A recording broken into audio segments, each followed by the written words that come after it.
All right, welcome back to another episode of Nemo Radio and some Nemo Video. In this case, this guy is such a big deal, we're doing full video too, right? Ted Miller III is here. This is a guy that you're going to learn so much from on this podcast, on this video. He is a business growth and mastery expert. He's worked with over 25,000 clients to help them double their sales.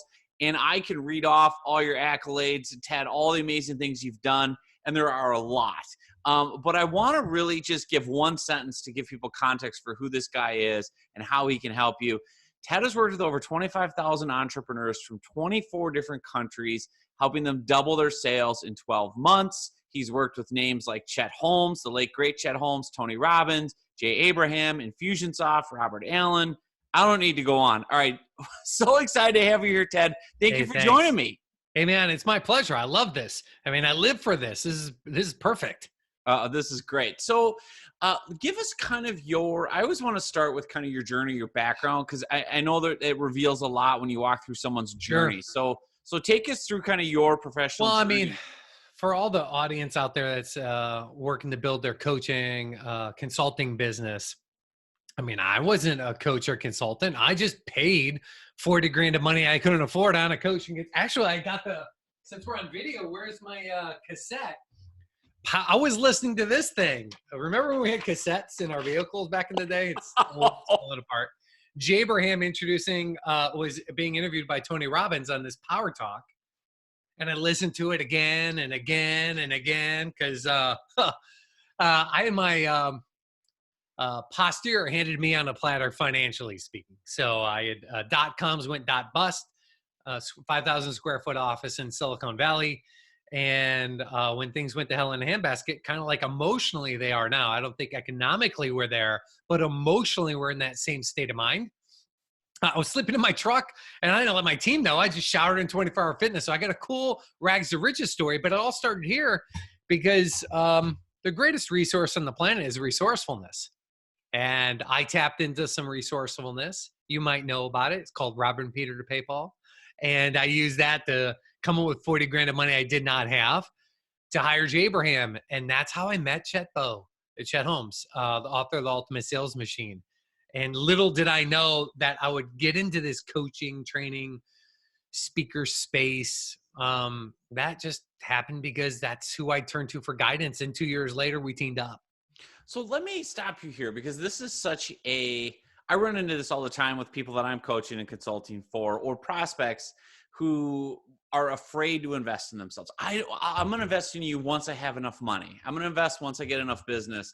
And how did you, I mean, at that point, had your rear end handed you on a platter financially, how and why did you decide I'm going to put 40 I mean, it's not meant for everybody. I mean, listen, not everyone's meant to be an entrepreneur. I don't need to talk anyone into running their own company. Why would someone want to go embrace that kind of pain? It's like marriage.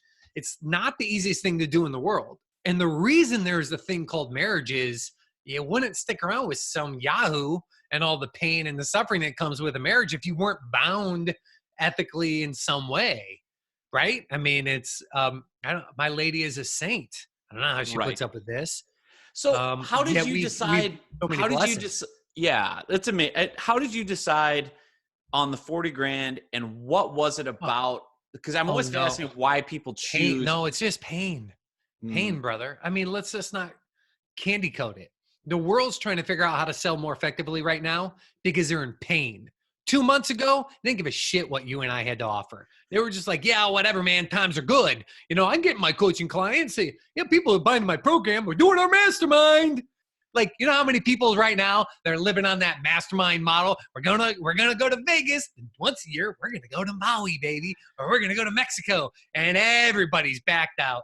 Everyone's reneging. They've got people just like canceling contracts left and right, and their butts puckered. Because they've yet to proactively create a new model that's going to help them become more effective in the face of adversity. They haven't been scarred up enough. So I just say, I did it because I'm a freak. I get forged in fire and underneath a large amount of stress and pain. And that's why I think the world's going through right now. It's going to define you based on what belief you're going to give it, you know, what meaning I'm going to give it, the action you choose going to take or not to take. That's a choice. and what you're going to focus on. And those are, for me, I'm just the guy that's running from a ghetto. And, my family got me out of the ghetto, really, truthfully. We moved to a nice town. I used to date the girls that lived in the ghetto. And I remember, I met this guy at a bar, and I knew him, and I was like, hey man, you got that Z28, right? He's like, no, not anymore. I go, what do you mean? He goes, you haven't heard? I go, what? He goes, I got shot 5 times. I was rolling up through, he was going to IU, I was going to Purdue, and they had his location was in Gary, and he was going through McDonald's for a burger. And like, that's the moment I decided I'm not living here anymore. I'm going to the West. I'm going to drive until I hit the ocean. And that's what got me to the West Coast from Chicago. Was I was just chasing the money down. So I'm not going to lie. There was no some altruistic, divine moment that said, yeah, I'll go spend 40 grand of money on Jay. I was mad at Jay Abraham. He was giving me advice and it wasn't working because I didn't know how to implement it. I mean, he was saying the same damn thing like 17 different times and kind of my head was spinning. And, but until he turned me on to Chet Holmes and how to better implement it and execute on it, it did make a world of difference. So I want to be clear. Not everyone's supposed to be hiring you, John. I hope you get a lot of people saying no to you because they're not the ones that were meant to be forged in that moment. Maybe they don't think pain is the gift that God gives wrapped around this thing called opportunity. So I don't think you need to convert everyone. I don't think you should have a higher closing rate because I'm betting you probably have a pretty good one now. I just say find a more unique model to touch more lives and let those that are ready for you step up. And those that want to step out, like, don't waste a moment with that. Just move on. So how did you develop, obviously you have an incredibly strong mindset to deal with adversity, to deal with fear, to deal with failure, to not give up. Where did that get forced? What was your go-to resource that really helped you? Because nobody starts out perfect. No one's born with insane confidence and no fear. Like how did you develop that? Well, I mean, first of all, the no fear. That came later. But the better answer to that question is, I was on the job site at the age of 9. I'm from the Midwest. It's called work ethic. It's just, I loved it.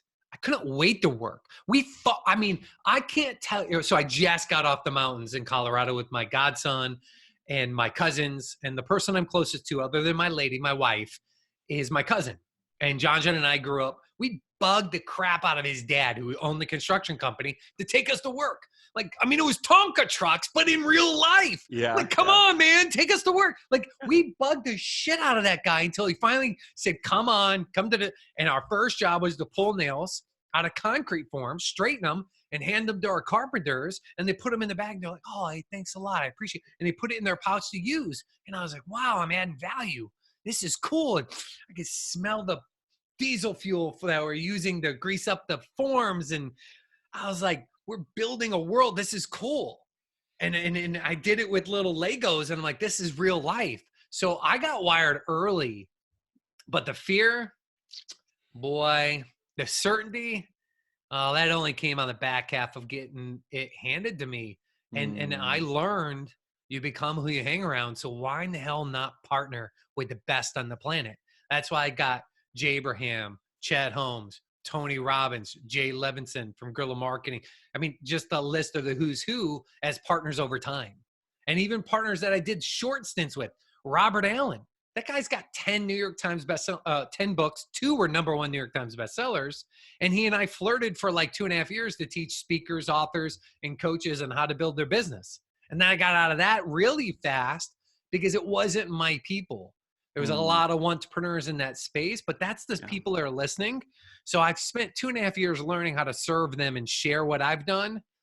So I don't have a lot to sell them, but everything I have is I could share with them how we did $100 million in business coaching consulting since we started 19 years ago. And that's a lot of people, man. I mean, I worked with 25,000, you mentioned that, but just the one brand alone, the Ultimate Sales Machine, there were 250,000 clients that came through that. Wow. That's a lot of people. Yeah. So there's a lot of coaching, we had 100 coaches, 34 different consultants. I had 100 salespeople at the height of that, like 35, 36-ish million. That's a lot. That's serving a lot of people. 12,000 entrepreneurs calling in each and every single month. But that's a lot. That's a lot of people. But you know what? No one wants to talk about were the years Chet and I were getting, it handed to us. Yeah. Like yeah. the years of PhD, what he calls pig-headed discipline and determination. That's what he put in his book. Yeah. Years of that to crack the code. I don't think people respect the time it takes to crack the code to come out on top. So you're probably the first person I met that's wilder than me. So, which I love. Your energy level's like through the roof. And I thought I was. Well, I'm dialing it down. I don't want to freak out your audience. No, they're used to me being psycho. So let's riff on some topics, because you have some great questions on your LinkedIn profile. The client, questions your clients Sure. ask. One is how, and this is someone I get asked all the time. How can I sell in a profitable way when my competition is selling based on price? Okay. Well, that's wonderful. Great question. Comes up a lot. I mean, every industry has that same conundrum.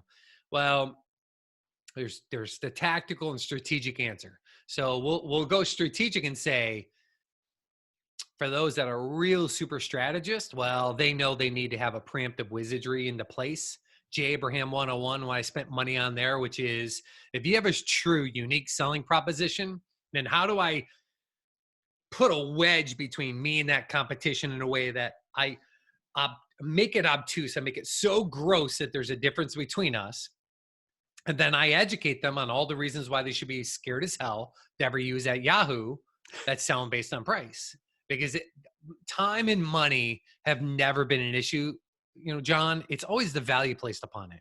And so people that are stuck being commoditized, they suck at adding value. They suck at building value to where their clients can say, that was the most valuable thing I've ever done. And I think the reason they suck at it is they try to do sales and they try so hard trying to sell, and they try so hard to position how brilliant they are. They distance themselves from their prospects. They break rapport, and they forgot the real game is it has nothing to do with you.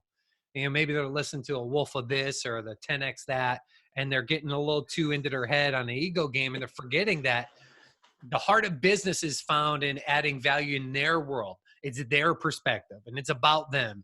And if you could truly add enough value, they'll want to do business with you than any competitor any day of the week. Yeah, price is only an issue really in the absence of value.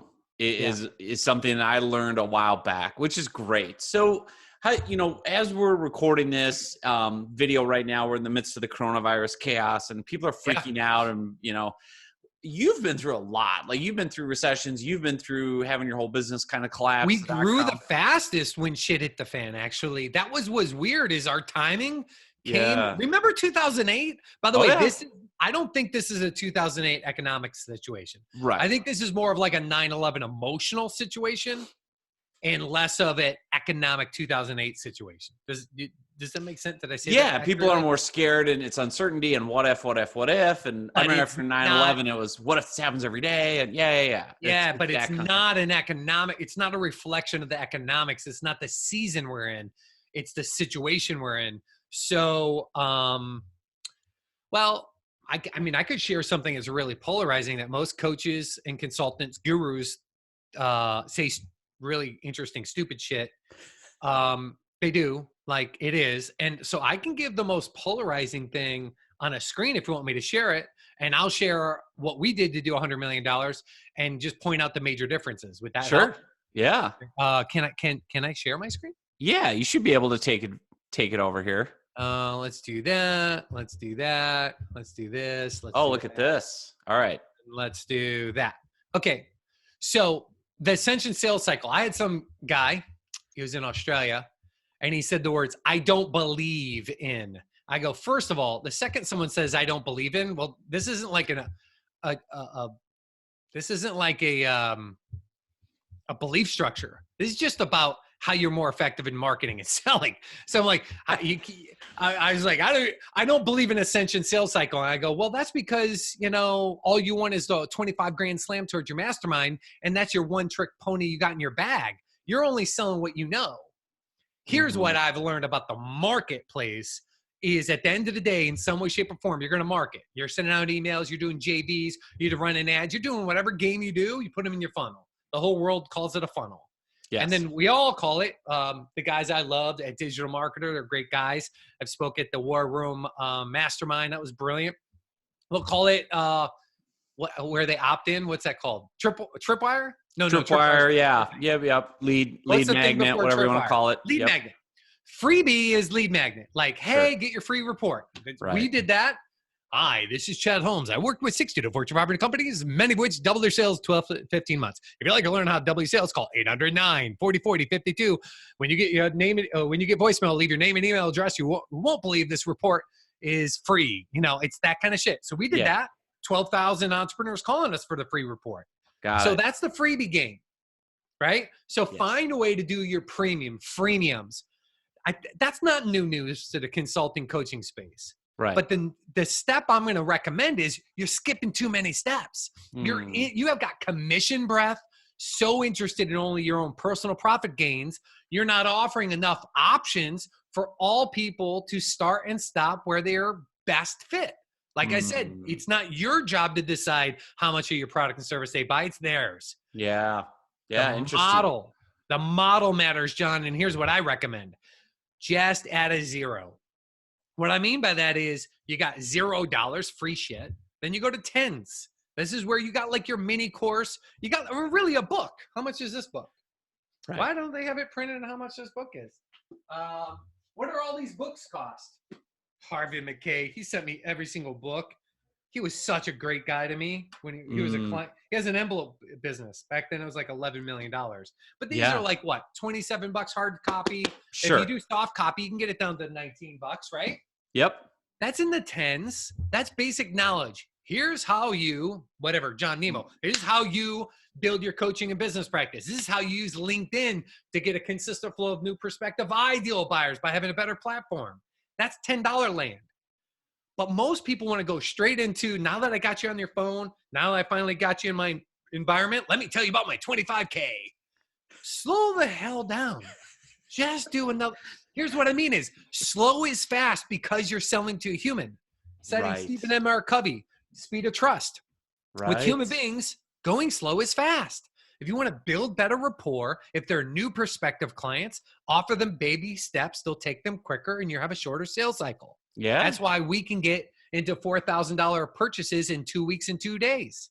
That's our average sales cycle for 19 years is 2 weeks and 2 days. 16 days. To get into $4,000 price points.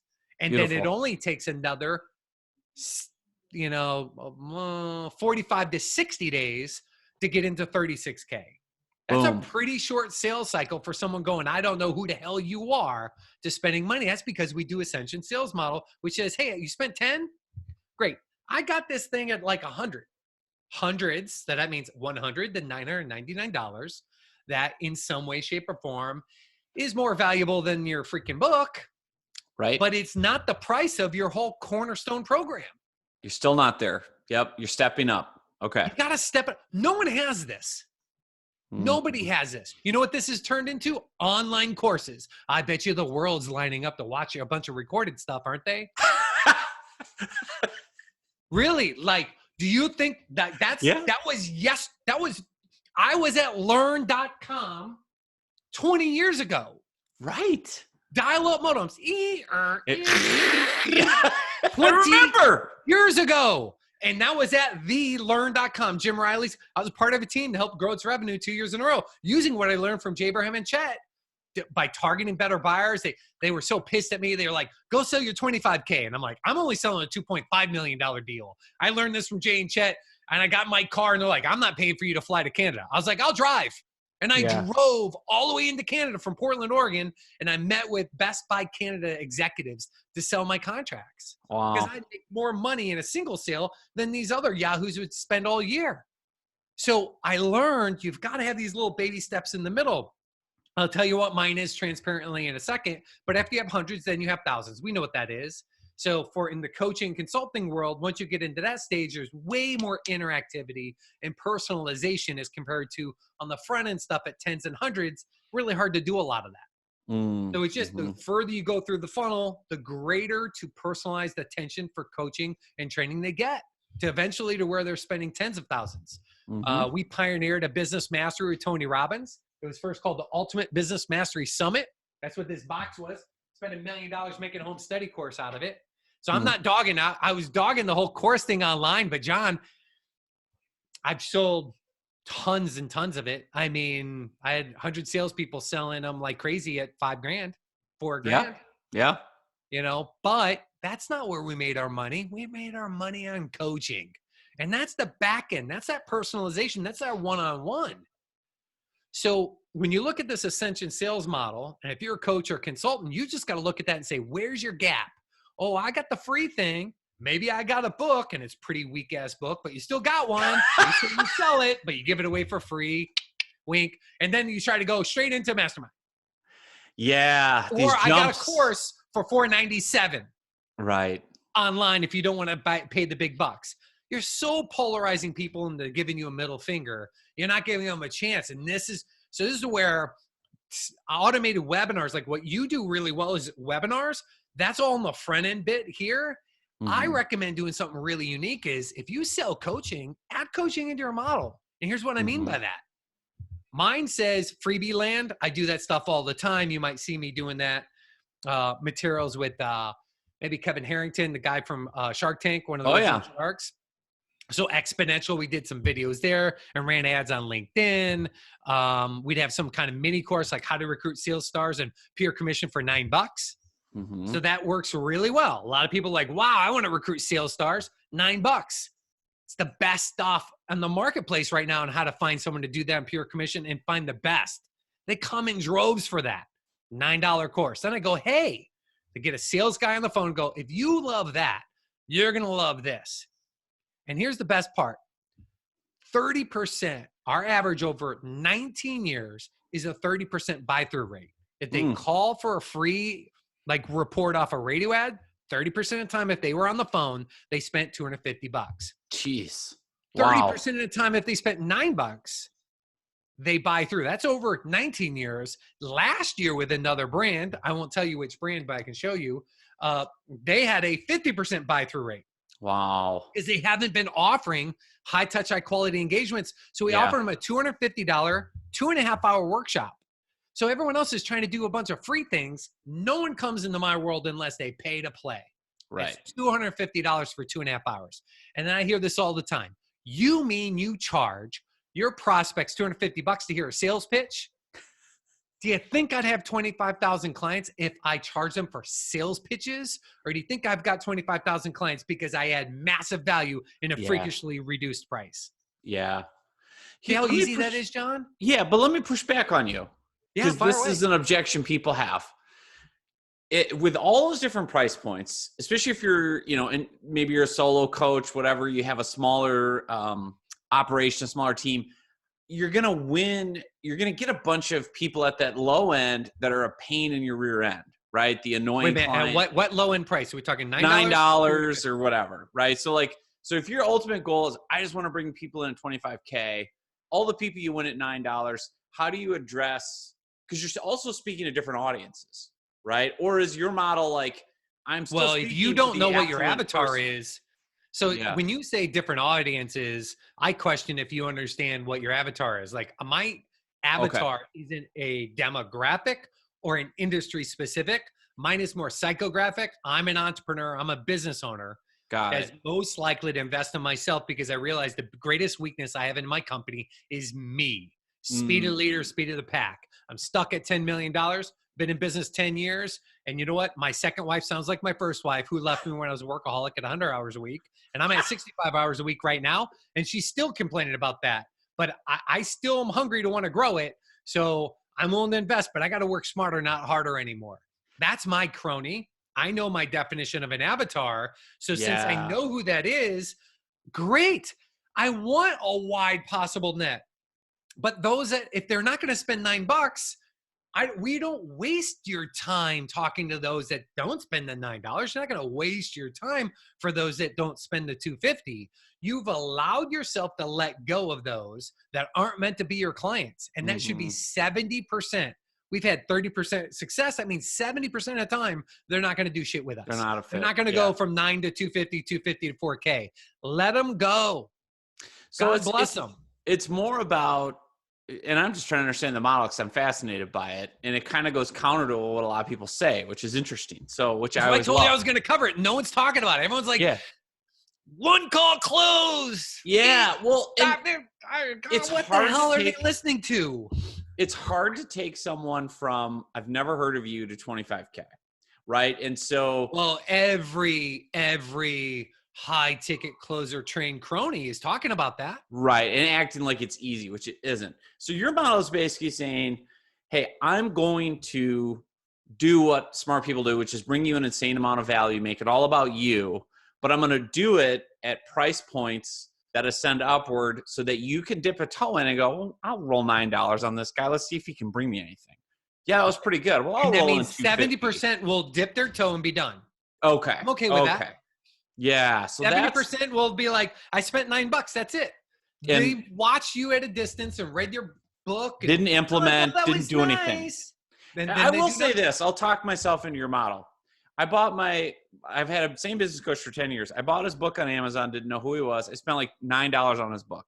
That's right. Read the book, loved it. Contacted the guy. The content sold me the value. Said, how do I pay you for time? I just want to buy 1 hour and see. Did a 1 hour call. Loved it. Imagine that. You mean let's do a month. You made the decision in incremental steps through more time. Wait a minute, Miller. You may be onto something. You might be onto something here. This could be working. No. It does. No one does that. Really, I don't know who else is using Ascension sales model. And I've been secret shopped by the best of them. I mean, like you name them, they've all secret shopped. I mean, the better they are, the more transparent about it.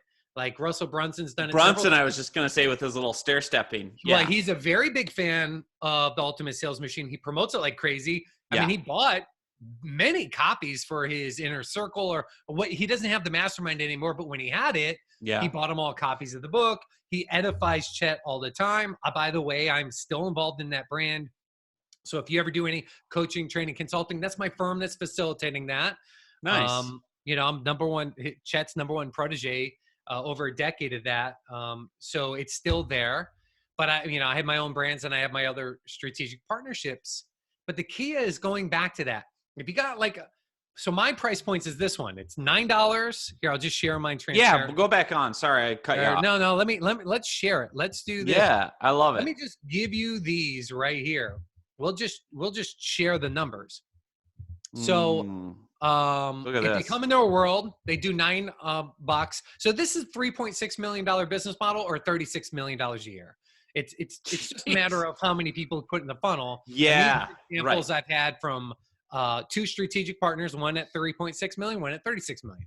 Got it. And so it's based on how many you just got coming in through your funnel. That's all that really is about. But the funnel worked out the same way. If you got 200 people, this is an exact replica of 2019's conversions and dollar figures for last year's case study. So we're talking on this video was being recorded in 2020. So I'm showing in 2019, when we had 200 get bought at $9, 100 went through. 50%. 50%. That's kept moving. Yeah, kept moving. So you got like $1,800 at the $9 level. That's probably your ad spend.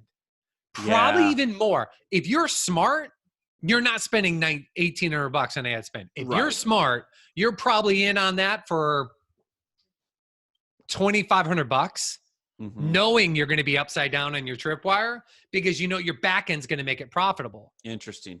And then instantly, because it takes only 2 weeks and 2 days to get them in at $250 to make that $4,000 decision, you're already at 25K if you just have 100 of them do the 250. Like I just spoke in front of hundreds of people at Berkshire Hathaway Home Services, and we offered this $250 program, and they bought on the spot, and I only got 10% of the room. So all my big guy teach people how to sell from the stage. You could rip me apart that I didn't close them hard enough or whatever. And I got 10%, and I got my better buyers to do a program, and they're all the right people. Yeah. And then this morning, I still facilitated a workshop myself. And then of those, 16 out of 100 go through and say, yeah, I'm going to spend $4,200.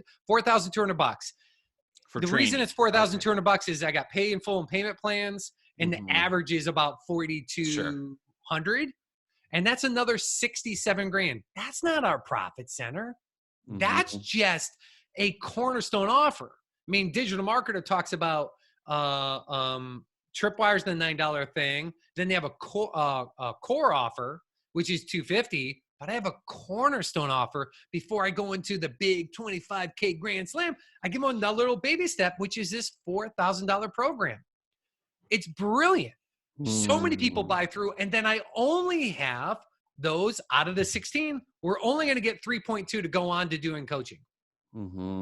That's doing $26,400. So that's $84,000 of sexy sauce right there. Now, because what's happening is that becomes a monthly recurring revenue. I got a team of coaches. I don't facilitate the coaching. I have a bunch of coaches that are better than I am, and I'm handing coaches, clients on a silver platter. That's why I can have the best coaches in the world work for me, because they never have to market. You just bring them the people. Yeah, they love it. Bring them people, and then I do a profit sharing with them, and they do a brilliant job. And then occasionally we'll get those that want to spend the consulting dollars. So we start at 22 grand a month for interim VP of sales, 36 grand a month if I have consultants go 2x2. And then we win over those clients like you do LinkedIn training. So you're familiar with Josh Turner and Link Selling? Yeah, I know who those guys are. Yep. So for 7 months, worked with them, and they become the 354th fastest growing company that year. Now they would have probably done good with or without me, but I moved them from just selling a product, which was an automated webinar, into an $800 program. And they came into our world and said, I want done for you services at $3 or $4 grand a month. And that took us 7 months to orchestrate an Ascension sales model. But suddenly they had way more cash flow. They bought an indirect competitor. They shot to the 354th fastest growing company in the world. They had sales superstars working for them that they never had before. They only had one guy that was only mediocre. And they went out and got absolute beasts. Yeah. All because you have a model. This is not about my model and it's the right thing for you. Just be aware of whatever industry you're in, how can you make it easy for them to take the next best step that's independent of your personal opinion and your personal pocketbook. This is nothing to do what you do. This is about you creating a model for your marketplace. Once you can get out of your own selfish head, get rid of your commission breath, and get to the heart of the business. I love that term, term, baby. Rant over. So, mic drop done. I love it. Yeah. I mean, it's a fascinating model because so much of my audience and myself among them, we're trying to monetize our knowledge, correct? So, so you're thinking, I'm a coach, I'm a consultant. I can't scale myself, and so pricing and well, let's talk about scalability. So the free reports are easy to scale, all right? Sure. Online courses, easy to scale. Yes. So the $250 thing is scalable, and here's why. First of all, you're not the only one that can speak intelligently. So go recruit people that know how to speak on stage and give them a job. So I'm at this thing called Speakers Authors Networking Group. And it's like the whole company's built on me. And if I don't make shit happen, it doesn't happen. We're stuck at 3 million, Chet and I. And really haven't cracked our code yet. But we started getting some marketing efforts going. We got into radio. We're seeing some promissory note, but I'm booked up. I can't do another workshop to save my life. And that's with 12 people at a time. So in seminars, I talk to many. But what they really want is they want to walk up to the microphone and get a personal intervention. So I made a model to where everybody got personal intervention. Wow.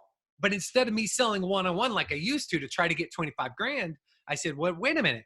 Let's talk to 12 people at a time. And instead of ask for it was 26 grand a month for consulting services with Chet.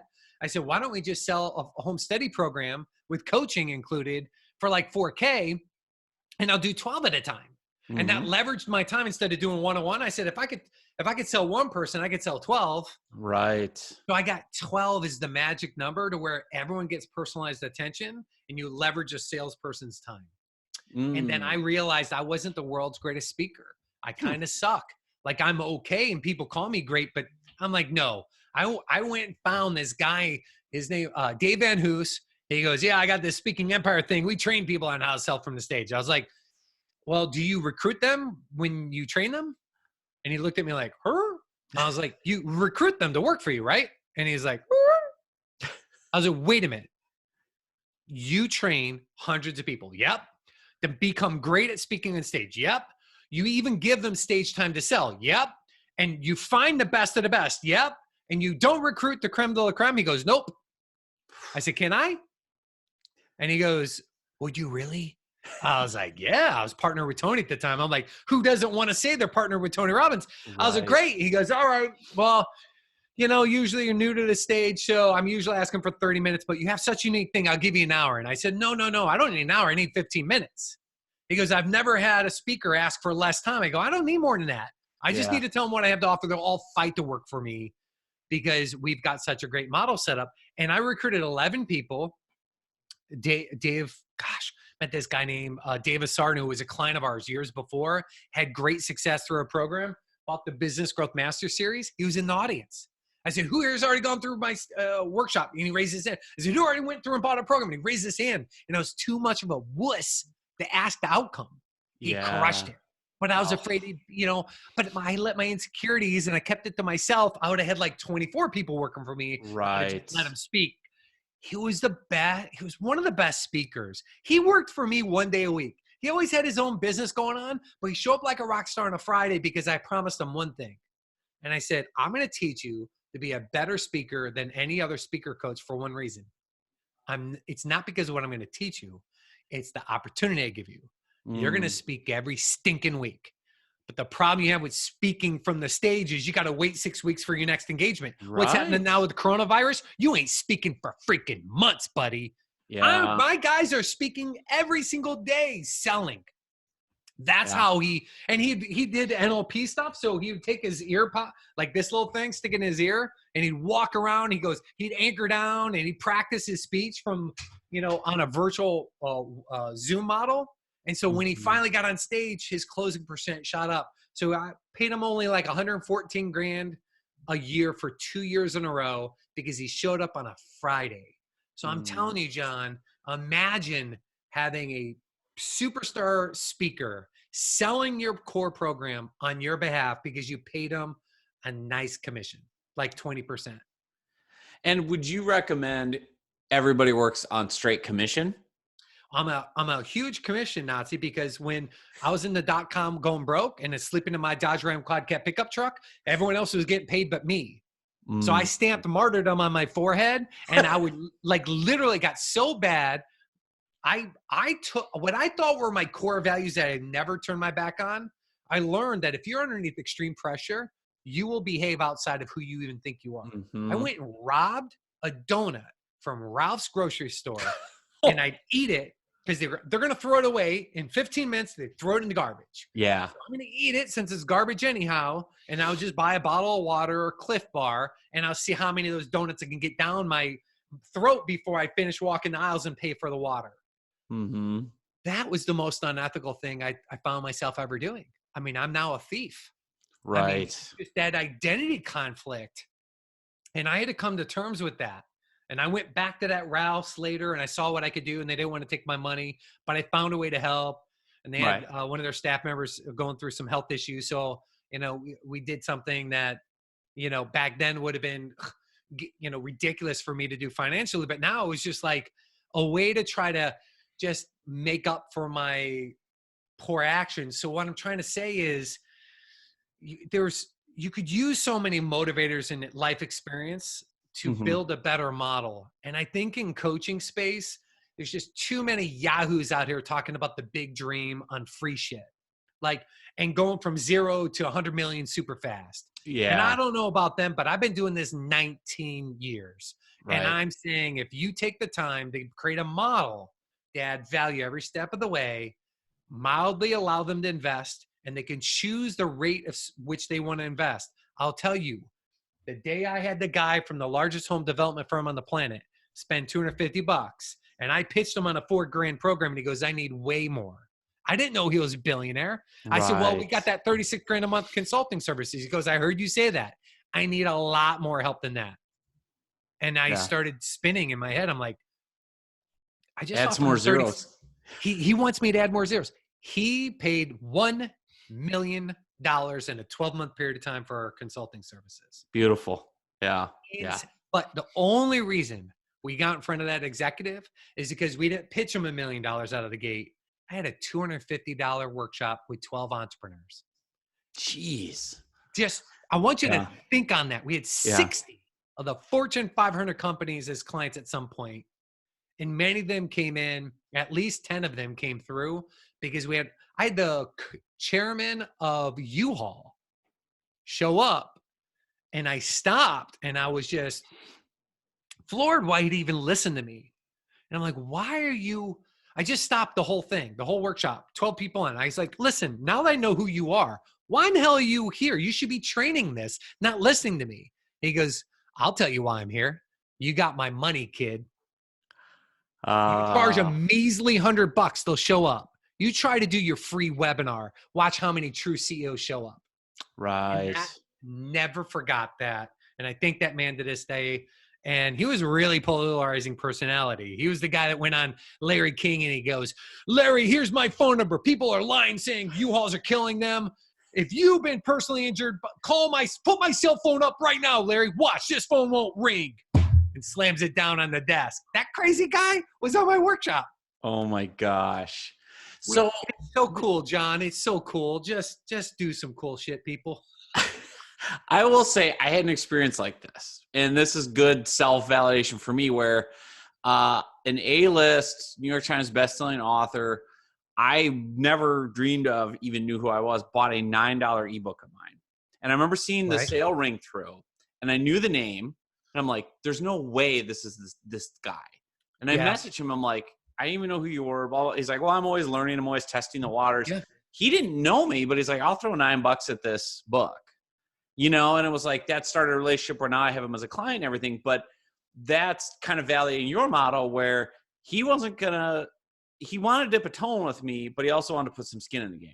That's exactly right. And that was the difference. What degree can they dip their toe in? He didn't come to a free stuff. He bought something, but it was low ticket. Yeah. But remember, low ticket's relative to who you speak to. Correct. 250. Do you think the billionaire, here's the interesting thing. Do billionaires respect a $100 bill? I would hope so. Yeah. Even a billionaire, if they let the $100 bill fall out of their pocket, they'll bend over to pick it up. Yeah, because statistically, it'll cost them $2,200 to stop and bend over to pick up a $100 bill they drop. They know their time's worth more than that. They'll still stop and do it because of the psychology of selling. So if you can psychologically price it to where it's lowering the barrier of entry, like, because you have two things. You have time and money that allow people to want to spend more with you. So how much time have you spent with them and how much money have you contractually negotiated with them dictates how much more they're willing to take that next step. So the more time you have with them, the more you can ask for them quicker. So you can do your 25K Grand Slam, but that's only when you're at a live event and you just had 5 hours with them. They're like, sign me up, I'm done. Right? But if you don't have a model to where you could spend the amount of time with them, then you give yourself baby steps and you'll have way more people enter your funnel. You'll stop wondering about what's going to happen next week and how I'm going to land my next client because you'll have more clients than you can handle. And you could start saying, thanks, but no thanks, dreamer. Like you're not, you need it, but you don't want it. And I'm not going to attach myself to your dysfunction. So I'm going to take a better client. Coaches should have more clients than they can handle and should always be at least firing their bottom 10% so they can keep raising their rates. Otherwise, you painted yourself into a corner and you stagnated out your personal time value. Yeah, I mean, this is real fire. I think a lot of my coaches listening and watching are like, oh my God. So it really comes down to, if you're a coach, a consultant, anyone that monetizes your knowledge, you've got to develop enough different products and enough different price points and then implement this model, right? Well, different products. So I see it as the same product. I think it's essential. Whatever you spend, so my $250, it has coaching in it. Why? Okay. Because what I want to sell is coaching. So when I do my workshop, I'm freaking smash mouthing them. I'm giving them freaking coaching. I'm holding their ass accountable. There may be 12 people on, but if that guy's acting like a Yahoo, I'll call him out on it in front of everyone, hang his ass high because you're being a fool. step up. You're better than that. He's like, I am. That's right. And everyone's like, shit, this guy's holding us accountable. He's coaching us. Yeah. So when we later offer a coaching program, they're like, well, that's what I paid for. Yeah. But if you're I once heard Jay Abraham tell me this. He goes, I don't care what you tell them to get them in the seat. It's just as long as they get in the seat and you over deliver, you've done your job. Yeah. I did that and I now disagree with him. And I bet you he'd disagree with his old statement he made over 2 decades ago about it too, is if you can get them in alignment, the reason they come is the reason they'll stay. So if they come for coaching, they're going to be way more likely to stay for coaching. Yeah. Instead of me promising the moon and the stars, do a bait and switch and change trajectory, it takes too much effort to convert that magnitude of people. That's why I'd say all the products, don't add more products, just add layers of the same product. Same service or Coach, product. give them a just little different. bit of coaching. Yeah. Yeah. Group, one-on-one, private. Yeah. Right? Okay. Mine is like 12 at a time. Then I do a group training material, but then I add in private coaching, one-on-one level. At 4K, they get 4 one-on-one coaching sessions. So now they're coming for this group thing. It turns into more private because the further you go through the funnel, the more intimate and private it gets. Yeah. Yeah. Eventually where they can pay the premium price to come, like Robert had a mansion in Rancho Santa Fe, California. That's where the 15 grand ticket was. You wouldn't go to his home unless you dropped 15K, and he had 20 leather seats. And that was our mastermind. Yeah. Yeah. Beautiful. Wow. Okay. This is just mind-blowing stuff. So Ted Miller III, where should we send people? TedMiller3.com. It's easy. Now, TedMiller3.com is where I'm at now. I just bought TedMiller.com. So I hope the next podcast interview that I have in the next month is going to be able to just say Ted Miller to make it easy. And in fact, I'm going to text my assistant to say, get Ted Miller to redirect to TedMiller3.com. But either one of those sites, TedMiller.com or TedMiller3.com, that all leads to me. And if you have a preferred favored partner, I might be already partnered with them. So I could point you in the direction. But so what's weird is, do you really think the business growth advice from one guru is that different than the other guru? That's maybe why you'll notice there's a continuous theme in the same company providing the back-end coaching. That's what I do. I bolt on my coaching services to their program. So that's why I name drop so much, is they're my strategic partners. So they come in through that brand, but they all end up in the same place, which is me facilitating the back end. It's brilliant stuff, man. Thank you again for being on the show. Joe, you're kind. I really appreciate that you're open to it, because I know you mastered the automated webinar that works on the free to $9 or free to $100 thing. That's why I wanted to talk about the $250 thing to 4K is a cornerstone step that most people are missing, because I don't think an online webinar is going to get someone to drop. What does a coach charge anymore a month? $3,000 a month on average? Yeah. That's a pretty big step to go from you watch my automated webinar to 36K. So thanks for having me on. I love this space. As you could tell, I'm not used to talking in 60-minute increments. But I'm ready for like 5-day events that go 12, 14, 16-hour long days. So thanks for having me and putting up with my audacious energy.